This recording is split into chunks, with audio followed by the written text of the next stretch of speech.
हाँ, गोइंकास में RD cell start हो चुका है। 1 जुलाई से 15 अगस्त तक गोइंकास के हर स्टोर में आपको मिलेगा 5 to 30% फुल फैशन डिस्काउंट। तो अगर आप अपने फ्रेंड्स या फैमिली के लिए शॉपिंग करना चाहते हैं, then this is the right time to shop. और आप नॉर्थ या मिडिल अंडमान से हो तो भी नो टेंशन। डिगलीपुर और रंगत के ब्रांचेस में भी यही धमाकेदार सेल है। हर लुक, हर वाइब, एथनिक हो या कैजुअल, सब कुछ मिलेगा, लेकिन सेल में। तो अंडमान के सभी फैशन लवर्स, टाइम है वार्डरोब अपग्रेड करने का। अबड़िन बाजार, बातू बस्ती, बम्बू फ्लैट, रंगत, डिगलीपुर, गोइंकास हर जगह है। विजिट योर नियरेस्ट गोइंकास बिफोर अगस्त 15, वरना सेल मिस हो जाएगा। गोइंकास आरडी सेल, स्टाइल की असली डील।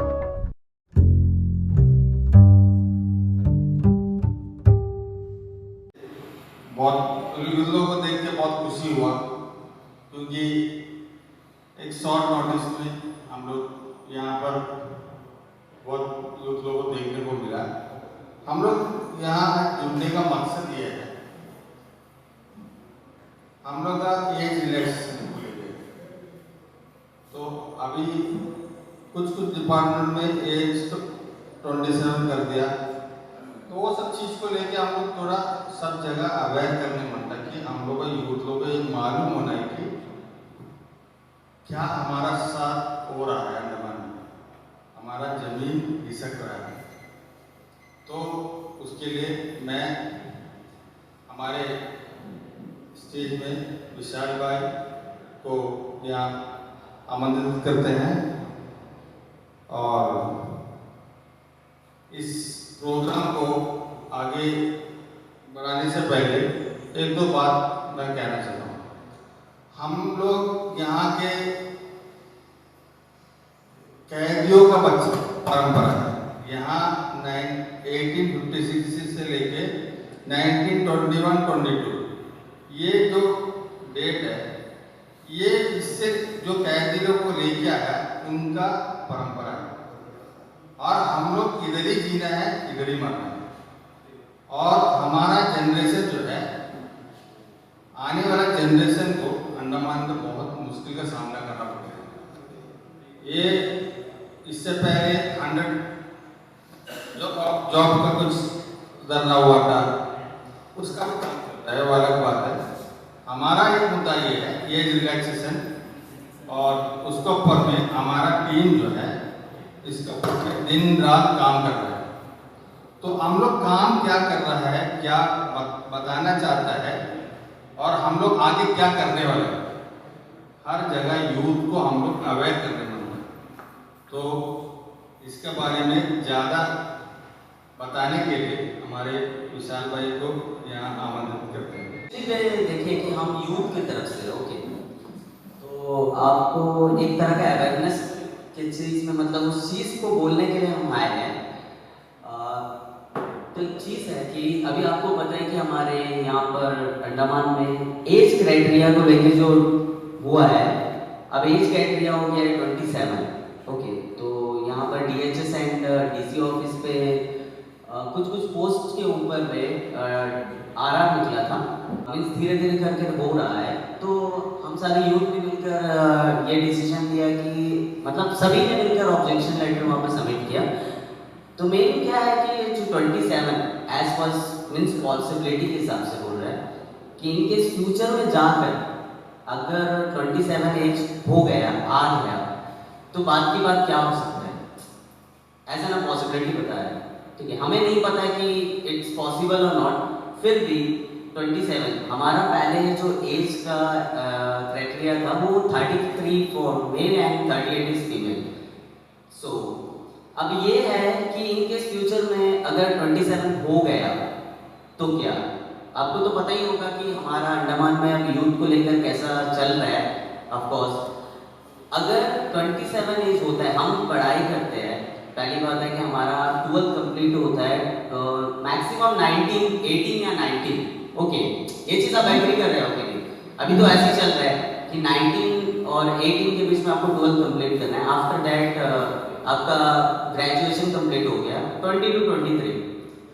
तो एक लड़का हो या लड़की, ठीक है, हमारे भाई बहन जो भी है, तो सीधी सी बात है कि अगर 27 हो जाता है तो 23 में हम ग्रेजुएशन कंप्लीट करेगा और उसमें एमए भी कर लेगा तो 25 हो जाएगा। तो हमारे पास 2 साल का एक हाथ में वो रहेगा कि 2 साल में हम एग्जाम क्लियर करके हम गवर्नमेंट सर्विस बन सकते। ओके, और फॉर एग्जाम्पल हम एग्जाम नहीं निकाल पाए, एक तरह का बोल रहा हूँ मैं, अगर तो यहाँ पे आपको पता है कि लास्ट टाइम में 2019 में पोस्ट रिलीज किया गया था, मीन्स 4 to 5 इयर्स का गैप्स होता है, 4 to 5 इयर्स का गैप्स होता है। उसके बीच में देखिए 5 इयर्स हमारा लेस हो गया तो हम तो ऐसे ही, पहली बात है कि कॉमनली हम आधे से ज़्यादा एज क्राइटेरिया के बाहर हो चुके हैं, हम सब 29, 30, 31 वाले ही हैं। और सेकेंड चीज़ ये है कि जो एज क्राइटेरिया के अंदर है 20 एंड 25 और 26 वाले, वो सोच रहे हैं कि अच्छी बात है कि हम हार हो जाए और खुश भी होंगे कहीं मैं अपने तरफ से बोल रहा हूँ। इन केस 5 साल और 4 साल के बाद फिर से अगर पोस्ट निकले तो उनका एज भी खत्म हो जाएगा ना, तो यही चीज़ तो चलते ही रहेगा। तो हम एक्चुअली तो एडमिनिस्ट्रेशन से यही रिक्वेस्ट करें कि हमारा जो एज है उसको रिवर्स करके, मीन्स जो 2020 के पहले था, अगर वही चीज़ को हम रिस्टोर कर दें तो अच्छा ही होगा। क्योंकि जाकर इन केस कल को 27 होता है या इन केस 25 हो जाए, जो भी उन्होंने जो डिसाइड किया, अगर वैसा होता है, आज देख सकते हो कि हमारा अनएम्प्लॉयमेंट का जो मार्जिन है वो बहुत ही नीचे पहुंच गया, 33 होते हुए भी ऐसे था, एंड 27 में तो हमें कंपटीशन में खड़ा भी होना बहुत ही मुश्किल है, खड़ा हो भी नहीं सकते हैं, पहले भी नहीं थे और आज भी नहीं हो सकेंगे। ओके, तो यही है कि इसमें बहुत सारा पॉसिबिलिटीज निकल जाएगा ना, आप समझ रहे हो कि अगर किसी के पास जॉब ना हो तो उसके साथ क्या हो सकता है। अब सीधी सी बात है, हम खाली दिमाग होता है ना, शैतान को होता है।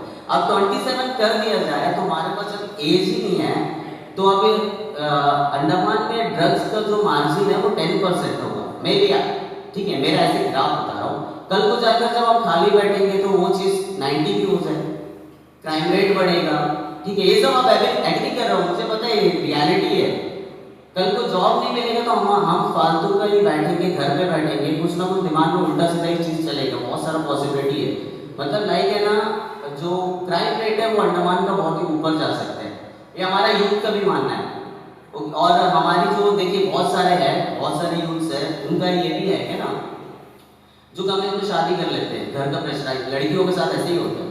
वो अभी क्या कर रहे हैं कि इंस्टीट्यूट में इतना पैसा खर्चा करके, कोई बाहर 20-25,000 खर्चा करके पढ़ रहे हैं कि चलो हमें एक चांस मिल जाए, लेकिन उनका पढ़ते पढ़ते आज 28-29 हो चुका है।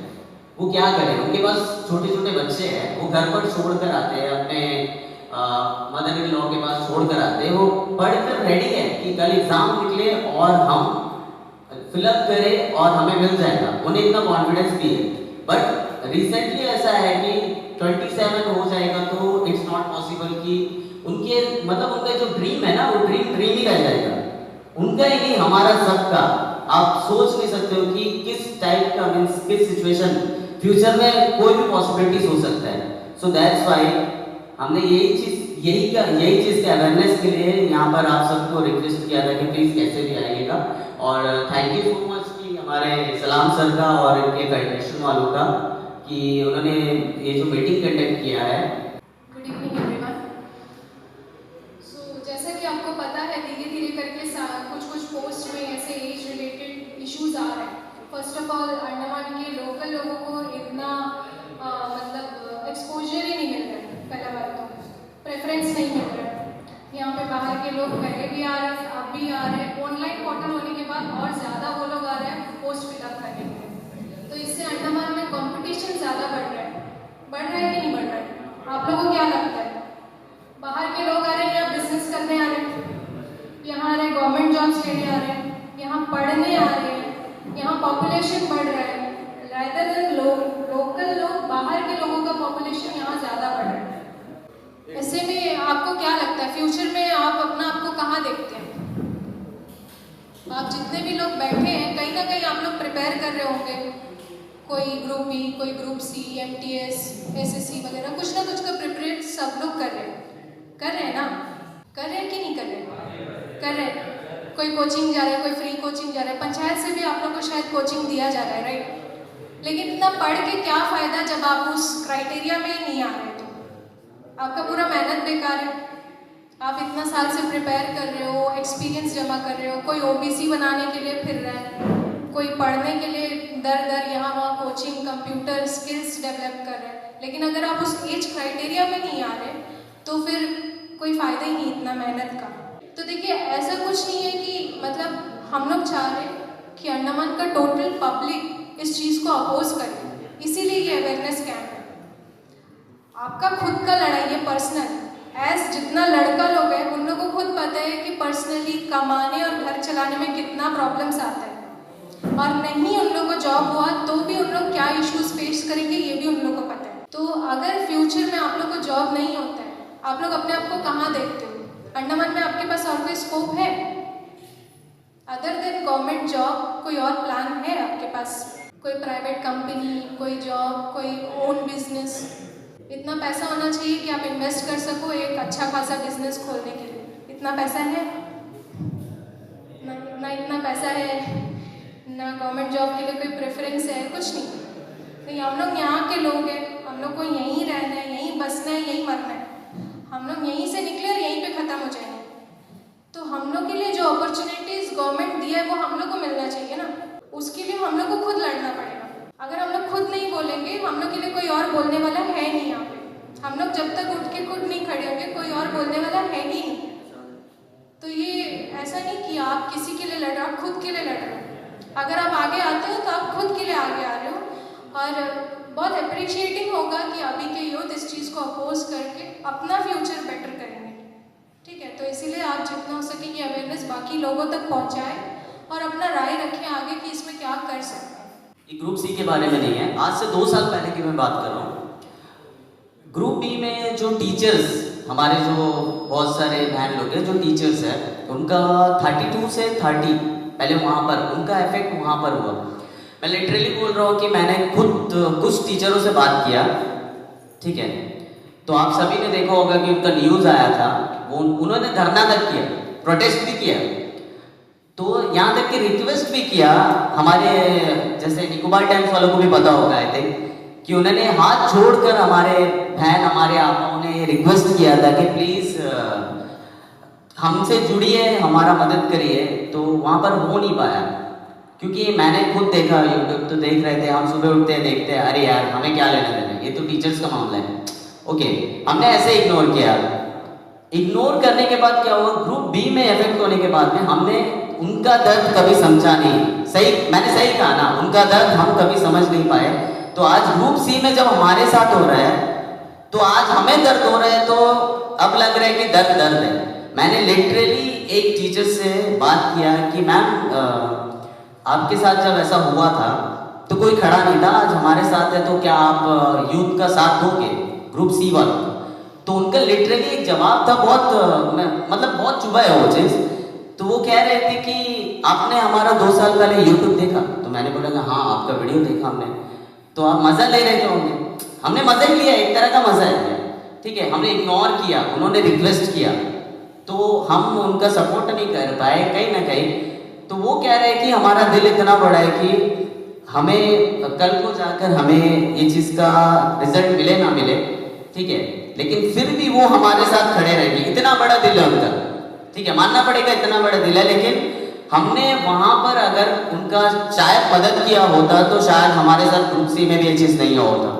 I'm right, मैं सही कर रहा हूँ ये चीज़, ठीक है। तो सोचिए कि इतना बड़ा दिल होते हुए भी वो हमारे साथ आएंगे, आ रहे हैं। तो हम अगर आज स्टैंड नहीं ले पाए, अगर ऐसा कुछ पॉसिबिलिटी आ रहा है, ओके, यहाँ पर देखिए ज़्यादातर मैं बोल रहा हूँ, ठीक है, हम रिक्वेस्ट ही करें एडमिनिस्ट्रेशन से कि हमारा दर्द समझे, ठीक है, हमारा दर्द समझे। हम उनके बच्चे जैसे ही है, ये आइलैंड ऐसे ही बना है, ठीक है। मानता हूँ कि इकोसिस्टम हमने बनाया है, मानता हूँ ये इकोसिस्टम हमारा है, ओके, हमने ही बनाया आइलैंड को, ये सब हमने ही बनाया। लेकिन हम उनके बच्चे जैसे, एडमिनिस्ट्रेशन ये चीज़ समझेगा और समझना ही चाहिए, ठीक है। यही चीज़ का रिक्वेस्ट मैं कर रहा हूँ कि वो थोड़ा सा रिस्टोर कर देंगे, हमारा दर्द समझेंगे कि आने वाला पॉसिबिलिटीज़ में अगर ये हो जाता है इन केस, तो कितना इफेक्ट होगा। एक पर्टिकुलर इंसान, जो हमारे जितने यूथ्स है जो यहाँ पर बैठे हैं, उनका फ्यूचर क्या होगा। और एक होता है ना कि इंसान पैदा होने के बाद में सबसे इम्पोर्टेंट क्या होता है, ठीक है, पढ़ाई क्यों करता है? वो जॉब के लिए। अगर वही उसके पास नहीं होगा तो वो कहाँ जाएगा? ठीक है, वही एक जरिया होता है ना, उसके बाद ही उसका लाइफ फुल सेटल्ड होता है। अगर वही चीज, वो बैरियर टूट जाएगा, ठीक है, अगर हमें जॉब नहीं मिलेगा, हमको एज से बाहर कर दिया जाएगा, तो हम कहाँ पर जाएंगे? हम कहाँ डिजर्व करते हैं अपना आप को? सीधी सी बात है ये चीज। मेरा मानना क्या, आप लोग बताइए आपका क्या मानना है? अगर एज 27 हो जाएगा तो आप मतलब आपको इफेक्ट होगा कि नहीं होगा? ऑफकोर्स होगा, एक एक जन को, फुल आइलैंडर्स को होगा, फुल अंडमान को इफेक्ट होगा, मैं मानता हूँ। और ऐसा ना बोलते नहीं, ऐसे इमेजिन की तरह मैं कह रहा हूँ कि 27 के बाद वाले ना, आई थिंक इतने हैं, लाखों में होंगे जो कि बेरोजगार हो जाएंगे। आज तो है, हमें जब जॉब ही नहीं मिलेगा तो हम बेरोजगार ये नहीं कह सकते ना गट्स के साथ कि हम ठीक है 2-3 साल के बाद हमें जॉब मिल जाएगा। वो कॉन्फिडेंस ही खत्म हो जाएगा, वो चीज ही खत्म हो जाएगा, दैट्स इट। ठीक है, यही चीज कहना है।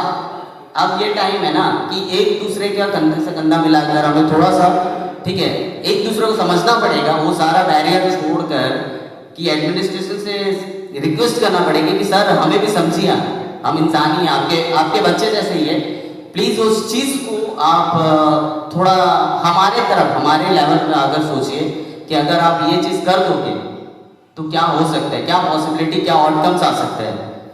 बस इतना ही मैं कहना चाहता हूँ। ठीक है, ये चीज आप सामने भी सभी को कहिए, ना ये ग्रुप सी का बात हो रहा है, ठीक है, ना ही ग्रुप बी, ये group B and group C दोनों का बात चल रहा है। ठीक है, उनका भी दर्द हमें समझना है, जैसे वो समझ रहे हैं, और हमें भी उनका समझना पड़ेगा। ठीक है, थैंक यू सो मच। आप सब आज अपना थोड़ा कीमती वक्त निकाल कर ये चीज सुनने के लिए आए। अब आगे जाकर ये चीज थोड़ा सा बताइए अपने यूथ्स को। बहुत जन को पता ही नहीं है कि क्या चल रहा है, ठीक है, और क्या पॉसिबिलिटीज आ सकता है। सो प्लीज इस चीज को आप अपने घर पे भी बात करिए। आपको पता होगा कि समझ आ रहा होगा कि आने वाला फ्यूचर क्या होने वाला है। आप लोग हमारे साथ, हमारे यूथ के साथ क्या होने वाला है। हम एज क्राइटेरिया के बाहर हो चुके हैं, रियली बोल रहा हूँ। बहुत दुख के साथ कहना पड़ रहा है कि बहुत जन है हमारे साथ जो पर्सनली हम लोग बैठ के बात करते हैं ना, जब कहते हैं कि अब हमारा एज ही नहीं है हमारे साथ, मतलब सडनली आपको कह दिया जाए कि कल ही रात, आज रात को ही, कि बस कल आज आपका आखिरी दिन है, तो कैसा लग जाएगा? वैसे ही है ना कि सडनली हमें पता है कि कल होने क्या वाला है, पॉसिबिलिटी हो सकता है, सडनली ऐसा निकल के 27 को लेकर तो हमारे पास कुछ भी नहीं है, नहीं है, बिल्कुल भी नहीं है। तो ये चीज़ के लिए ना मैं क्या बोलूँ, और मैं बहुत ही इमोशनली टच हो गया हूँ इस चीज़ के लिए। मैं समझता हूँ एक लिटरली आप सब भाई लोगों, बहन लोगों, आप लोग एक दूसरे को एक बार बैठ के सोचिए कि 27 हो जाएगा तो मतलब बहुत बड़ा इफेक्ट हो जाएगा। ठीक है, हम यही रिक्वेस्ट करेंगे एडमिनिस्ट्रेशन से कि प्लीज आप हमें थोड़ा सा ग्राउंड लेवल पे समझिए कि 27 करने से पहले एक बार हमारा दर्द समझिए, हमारे साथ क्या होगा इस चीज को लेकर। बस मैं इतना ही कहना चाहता हूँ। Thank you so much. देखिए, यहाँ पर विशाल भाई और दोनों मैडमों ने आप लोगों को समझाया, ये मीटिंग का मेन जो मकसद है आप लोगों को बताया। जैसे उन्होंने बताया, सबसे पहले हम ये रियलाइज करना है हमारे जो अंडमान का एजुकेशन सिस्टम है, हर साल कम से कम 1500 से ज्यादा बच्चा लोग 12th पास करते हैं। उनमें से खाली जितने भी कॉलेजेस हैं सब में मिला के 600 बच्चा लोगों को एडमिशन मिलता है। 600 बच्चों को, क्योंकि एजुकेशन लाइन में रहा हूँ इस वजह से बता रहा हूँ आपको, 600 बच्चों को, 600-650 बच्चों को तकरीबन एडमिशन मिलता है। बाकी जो जितने भी बच्चे हैं 700-800 जो बच्चे बच गए, वो बच्चे डिमोरलाइज हो जाते हैं, यहाँ वहाँ बिखर जाते हैं। कोई ट्रैवल्स में गाड़ी चला रहा है, कोई दुकान में काम कर रहा है, ऐसा बिखर जाते हैं। फिर वही बच्चे को जब यहाँ पे कॉम्पिटिटिव एग्जाम होता है, जब गवर्नमेंट जॉब का एग्जाम होता है, वो बच्चे जब एग्जाम लिखने के लिए आते हैं, साथ ही साथ मेरिट से भी बच्चे आते हैं जो उनका जिंदगी पूरा सरकारी जॉब इसमें लग जाता है, और वो बच्चे और हमारे बच्चे कैसे कॉम्पिटिट करेंगे, सोचने वाली बात है। और उसके साथ ही साथ हमारे ऊपर और एक अत्याचार कि हमारा एज जो रिलैक्सेशन जो है वो 27 में करती है। अभी यहाँ पे एक पोस्ट निकलता है, जैसे भाई ने कहा कि कभी अभी निकल गया तो और कम से कम 4 साल का बाद निकलेगा। आज हमारे पास एज है, आज हमारे 25 उम्र है, तो 4 साल का बाद निकलेगा तो हमारा उम्र भी चला गया। तो ऐसे बहुत ज्यादा प्रॉब्लम हम लोग को आगे लाइफ में होएगा। हाँ, अगर हमारा एजुकेशन सिस्टम अच्छा है बचपन से ही ऐसा एजुकेशन हमें दिया जाता है ताकि हम हाई लेवल में कॉम्पिटिट कर सकते हैं, तो सब ठीक है। मगर हमारे जो इलाका है सब रिमोट एरिया है, जहाँ पर लैक ऑफ फैसिलिटीज, कभी इंटरनेट बंद रहता है। आज ही देखिए हमारे मीटिंग के टाइम करंट चला गया। ऐसे बहुत ज्यादा प्रॉब्लम्स हमें फेस करना पड़ता है। उसके बाद जाके हम एक एग्जाम लिखते हैं, तो एक एग्जाम बहुत मुश्किल से जाके लिखते हैं। उसमें भी हमारा नंबर अगर आप उठा के देखें, ओबीसी का जो नंबर आता है ज्यादा से ज्यादा, अभी एलजीसी में जो नंबर आया ज्यादा से ज्यादा 93, 94, 200 में 93, 94 है हमारा ज्यादा। और उसी तरह एमटीएस लेवल में उठाकर देख ले तो 60, 70 इतने ही है। तो हमारा जो स्तर है, पढ़ाई का जो स्तर है, उसी से पता चलता है कितना ज्यादा है। ऐसे में ये कानून भी अगर आ गया तो हम लोग को बहुत ज्यादा प्रॉब्लम होगा। तो इस वजह से हम लोग सब इस मुद्दे पर आवाज उठाना है। इनके साथ जो भी हमारे लिए खड़ा होगा उनके साथ हम लोग खड़ा होना है। आप लोग सब खड़े होंगे ना? Okay, thank you very much. से एक इंफॉर्मेशन आया कि हमारा प्लान क्या है। देखो, हमारा प्लान अभी भी हम लोग इसका पूरा डॉक्यूमेंट्स को वेरीफाई करता है, डॉक्यूमेंट्स को जमा करता है। और हमारे साथ में एक तो लोकल बॉन्ड है, एमसो है। लोकल बॉन्ड और एमसो इसका डॉक्यूमेंट्स का पूरा उन लोग वेरीफाई करता है। और बड़ा दुख का बात है, आज ये टीम जो है राकेश भैया का पास गया था, वो अवेलेबल नहीं था, वापस आ गया। वो बारिश में इतना दूर तक जाके वापस आ गया, लेकिन कल परसों में वो क्लियर हो जाएगा। तो जैसा वो क्लियर होएगा तब हम लोग का आगे का क्या प्लान है, हम लोग आप लोगों को व्हाट्सएप के थ्रू में आप लोगों को बता दिया जाएगा। और दूसरा बात है, जो हम लोग का व्हाट्सएप ग्रुप में ऐड नहीं है, अजीज भाई को बोलने से अजीज भाई उसमें सबका नंबर डाल देगा, तो वो ग्रुप में जुड़ जाएगा। तो आप लोगों को जो है इंफॉर्मेशन उसमें मिल जाएगा। देखिए, आपने हम सभी को सुना, ठीक है। तो आपका क्या सजेशन है, क्या राय है? आप आकर कह सकते हो कि हमें क्या करना चाहिए, क्या है क्या नहीं है। ओके, जिनको कहना है आप सामने आकर एक बार अपना सजेशन भी बताइए, आपको जो समझ आए। या तो वहीं बैठकर, ऐसा कोई प्रॉब्लम नहीं है, सिर्फ रेज हैंड करिए बस। देखो, आप लोग सजेशन दोगे तभी काम बनेगा। किसी और का कंधा में बंदूक रख के नहीं चलाना है। खुद का काम है, खुद निकालना है, तो इसीलिए खुद बोलना पड़ेगा। कोई और बोलता है तो उसमें मेरा काम निकल जाएगा, ऐसे नहीं होता। आप जब तक खुद के लिए नहीं बोलोगे तो अंडमान में ये चीज़ अंडमान का पब्लिक का साथ होते रहेगा। आप लोग क्या सजेस्ट करते हैं, हाँ क्या करना चाहिए, हम लोग यूथ लोगों को क्या करना चाहिए जिससे ये रूल लागू ना हो? स्ट्राइक करना चाहिए, फिर आंसू, गैस, पानी, मार। देखो, एक चीज़ है, ऐसा करो कि हम लोग का काम भी हो जाना और हम लोग का नाम भी नहीं खराब होना। दिमाग से सोचो। देखिए, स्ट्राइक जो आप बोल रहे हो ना, ये कोई सोल्यूशन नहीं है, ठीक है। हम कई पास्ट अपना पीढ़ियों से देख कर आ रहे हैं, ये कोई सोल्यूशन नहीं है। आप मानते हो? रियली बोल रहा हूँ मैं, ठीक है। ये कोई सोल्यूशन नहीं है। सोल्यूशन क्या है पता? First of all, request is important. I am right ना? कि हमारे पास ना इतना कि ऐड करना है, ये करना है कि इसमें और थोड़ा सा lots of problems are there. Okay, मैं एग्जांपल बताता हूँ एक छोटा सा, ठीक है। कि पहली बात है ना, हमें यहाँ से कहीं जाना है, हमारा जो डेस्टिनेशन है ना, सीधी सी बात है, एज इंपॉर्टेंट है। जब एज ही नहीं रहेगा तो आप ऑनलाइन ऑफलाइन करके क्या फायदा, बताइए? सीधी सी बात है, ठीक है। ऑनलाइन ऑफलाइन करके कोई फायदा ही नहीं है।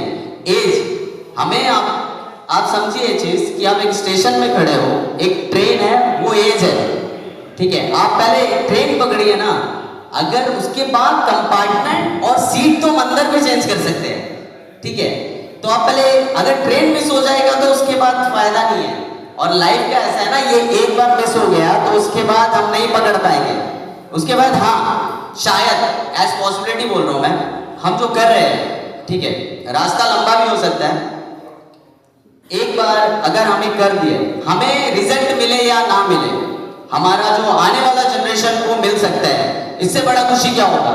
सबसे बड़ा हम भी देखिए, कॉमनली सबका लाइफ है, सब शादी करेंगे, हमारे भी बच्चे होंगे ना, तो उनका का जनरेशन भी अच्छा हो जाएगा। अगर आज हम नहीं लड़ पाए और ये जो 100% जॉब रिजर्वेशन ये सब, उसके बाद पहले तो हमें एज पकड़ना है ना।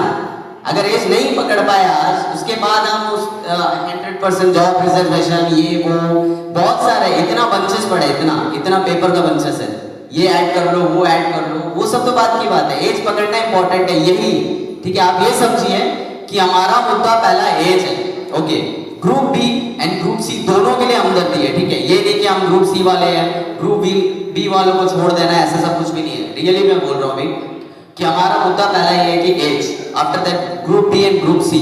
उसके बाद आप आउटकम निकाल लीजिए कि अगर ये हो जाएगा फिर क्या इशू होगा, ओके। रिस्टोर हो गया तो बहुत अच्छी बात है, अगर नहीं हो पाया तो बस सीधी सी बात, आप रास्ते में हैं, कहीं लाखों, ठीक है। शायद हमने कोई मार्जिन नहीं किया होगा, बट रियलिटी बोल रहा हूँ। और सभी जन तो चाय की दुकान और ये सब नहीं खोल सकते ना, फिर कहाँ से मिलेगा वो, बताइए आप। हम सब खोल लेंगे पानी पूरी का दुकान, ये वो, कुछ भी नहीं होगा। ये सब कुछ भी खोलने के लिए भी ना एक चाहिए, वो अपॉर्चुनिटी भी हमारे पास नहीं है, ठीक है। ये चीज मैं एकदम फ्रैंकली बोल रहा हूँ, ऐसा ना आपके भाई की तरह ही बोल रहा हूँ मैं, भाई बहन की तरह ही सब हम बैठे हैं। तो प्लीज ये चीज को समझिए कि एज को पहले हमें कैच करना है, उसे रिस्टोर करेंगे, उसके बाद जो भी है वो ऐड ऑन चलते रहेगा, ठीक है। Thank you so much. आप प्लीज इस चीज को समझिए, हमारा मुद्दा है कि एज जो चेंज हो जाएगा फिर हम रिस्टोर नहीं कर सकते। एक बार वो निकल गया फिर वो रिवर्स जाने के लिए हम कुछ नहीं कर सकते, कुछ नहीं।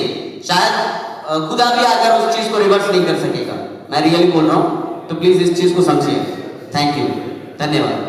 तो प्यारे भाइयों, हमारा मीटिंग यहाँ ख़त्म होने जा रहा है। जैसे इन्होंने हमें सजेशन वगैरह रखा, जब भी जो डॉक्यूमेंट वगैरह सब जो भी इसके लिए बन रहा है उसका जब इंफॉर्मेशन आपको मिलेगा तो हम लोग सब इसके लिए बढ़ चढ़ के आगे आना है, ताकि ये चीज़ हमारे लिए ही है और हमारे आने वाले जनरेशन के लिए है।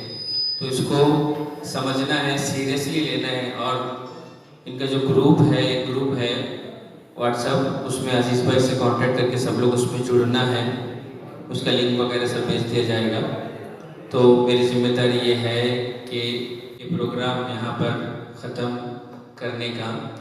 तो मैं यहाँ पे आए हुए हमारे विशाल भाई और दोनों मैडम, बाकी मैडम और जितने भी यूथ, युवा, पुलिस, मीडिया, सबको मैं तहे दिल से शुक्रिया अदा करता हूँ और ये मीटिंग को यहीं ख़त्म करता हूँ।